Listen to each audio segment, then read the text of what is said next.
નમસ્કાર દર્શક મિત્રો, તો લોકસત્તા શોમાં આપનું સ્વાગત છે। શિયાળાની શરૂઆત થતાં જ ભારતના પાટનગર દિલ્હીમાં ગાઢ ધુમ્મસનું આક્રમણ થાય છે, જેની સાથે હવાની ગુણવત્તા ખતરનાક સ્તરે કથળી જાય છે। આ પરિસ્થિતિ દિલ્હી માટે હવે એક વાર્ષિક પડકાર બની ગઈ છે। પ્રદૂષણની આ ગંભીરતાને વૈશ્વિક સ્તરે પણ નોંધ લેવામાં આવી છે। ગત વર્ષે સ્વિટ્ઝરલેન્ડ સ્થિત air quality index monitoring group IQ8 દ્વારા જાહેર કરાયેલી યાદીમાં દિલ્હીને વિશ્વનું સૌથી પ્રદૂષિત પાટનગર ગણાવ્યું હતું। આંકડાઓ દિલ્હીની હવાના ઝેરને સ્પષ્ટ દર્શાવે છે। શહેરનું વાર્ષિક સરેરાશ પાર્ટિક્યુલેટ મેટરનું કોન્સન્ટ્રેશન 108.3 માઇક્રોગ્રામ પ્રતિ ઘન મીટર હતું। આ પ્રમાણ વર્લ્ડ આરોગ્ય સંગઠનની માર્ગદર્શિકા 5 માઇક્રોગ્રામ પ્રતિ ઘન મીટર કરતાં 21 ગણું વધારે છે।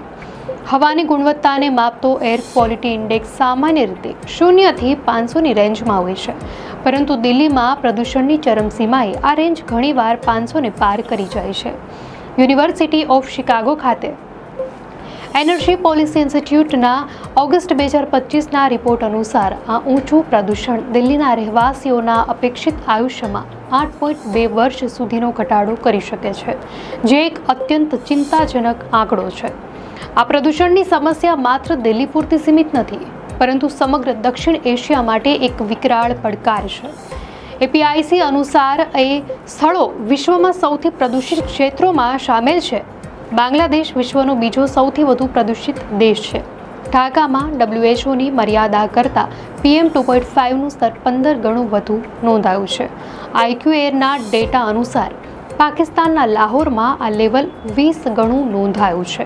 દિલ્હીના પાછલા 11 વર્ષના દૈનિક સરેરાશ PM 2.5 લેવલ પર આધારિત AQIના મીડિયા રિપોર્ટ અનુસાર ઠંડીમાં તો હવાની ગુણવત્તા કથળે છે જ, પરંતુ એ સિવાય પણ સ્થિતિ અનિશ્ચિત હોય છે, કારણ કે ત્યાંના નિવાસીઓ લગભગ આખું વર્ષ બિન આરોગ્યપ્રદ હવા લે છે। અહીં દરેક લાઇન દિલ્હીમાં AQIની કેટેગરી બતાવે છે।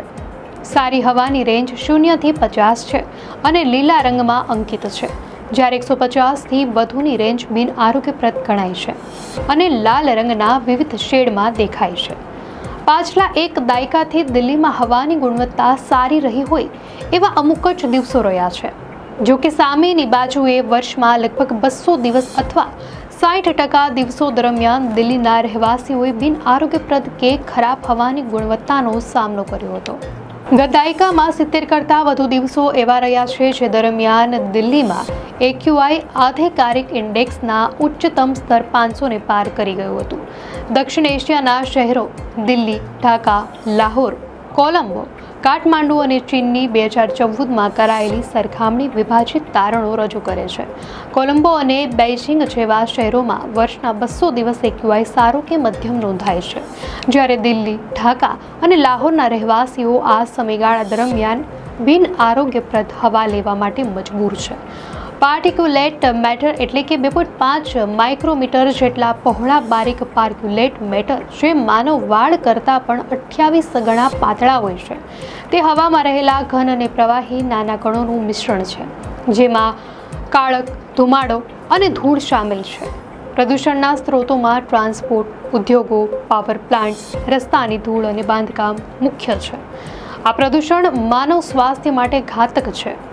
સ્ટેટ ઓફ ગ્લોબલ એર 2024 પ્રમાણે બારીક પાર્ટિક્યુલેટ મેટર અને ઘરગથ્થુ પ્રદૂષણ વિશ્વભરમાં 78 લાખ મૃત્યુમાં ભાગ ભજવે છે। આ નાના કણો ફેફસાના cancer, chronic obstructive pulmonary stroke, type 2 diabetes અને ન્યુમોનિયા જેવા ગંભીર રોગો સાથે સંકળાયેલા છે।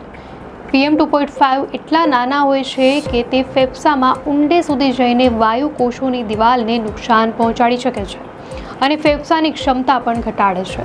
એકવાર રક્ત પ્રવાહમાં પ્રવેશ્યા બાદ તે બ્લડ પ્રેશર વધારી શકે છે અને સમય જતાં હૃદય અને મગજ સુધી રક્ત પ્રવાહને બાધિત કરી શકે તેવા અવરોધો પેદા કરે છે, જે સ્ટ્રોકનું કારણ બને છે।